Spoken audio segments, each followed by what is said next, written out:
ओम श्री गणेशाय नमः। श्री गुरुवे नमः। प्यारे दोस्तों व मित्रों, हमें आशा है कि आप सभी लोग त्रिलोकीनाथ जी व माता लक्ष्मी, बाबा जहर पीर महाराज जी की कृपा से कुशल मंगल से समय व्यतीत कर रहे होंगे। तो प्यारे मित्रों, आज हम आप सब लोगों के सक्षम एक ग्रामीण किसान पति पत्नी का किस्सा बताने जा रहा हूँ। अगर आपको इसका उत्तर मालूम हो तो कमेंट में जरूर लिखें। तो मित्रों, एक किसान थे, वो सुबह अपनी पत्नी से बोले, देखो प्रियतम, मैं घर का खेत जोतने के लिए जा रहा हूँ, आप हमारे लिए कलेऊ लेकर खेत पर आ जाना। तो पत्नी बोली, ठीक है स्वामी, मैं जल्दी से घर का सारा कार्य करके आपके लिए कलेऊ लेकर खेत पर आएंगे। तो यह सुनकर पति देव हल लेकर खेत जोतने को चले गए। इधर पत्नी ने घर का सारा कार्य करके पति के लिए खाना बनाकर कलेऊ तैयार करके रख लिया। सोचा पति देव के लिए कुएं से थोड़ा ताजा जल ले आए। घड़ा उठाकर कुएं पर पहुंची। कुएं के पास एक कुटिया बनाकर एक महात्मा जी रहते थे, जो नित्य क्रिया से निच्चू होकर भोजन बनाकर प्रभु का भोग लगाकर स्वयं भोजन पाने वाले थे। इधर ये घड़ा लेकर पहुंच गई। इन्होंने जल भरने के लिए घड़ा कुएं में रस्सी बांधकर डाल दिया।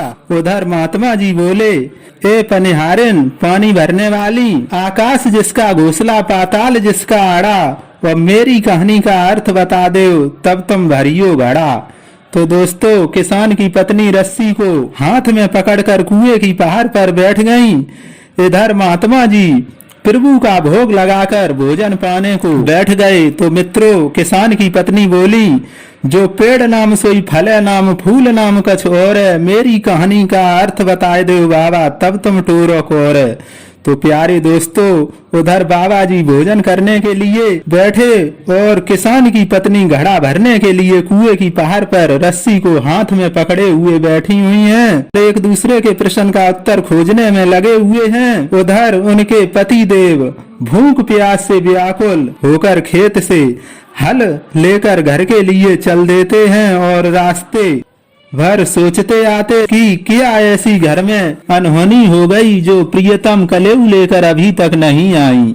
चलकर देखते हैं घर पर, और हल रख दिया चबूतरे पर। घर का दरवाजा खोल कर देखा, लेकिन प्रियतम कहीं नजर नहीं आई। सोचा कुएं पर और देख लें, कहीं बच्चों के कपड़े धोने के लिए कुएं पर ना गई हों। ये सोचकर उनके पति देव कुएं पर पहुंचे। वहां जाकर देखा कि पत्नी रस्सी को हाथ में पकड़कर कुएं की पहाड़ पर बैठी वही हैं।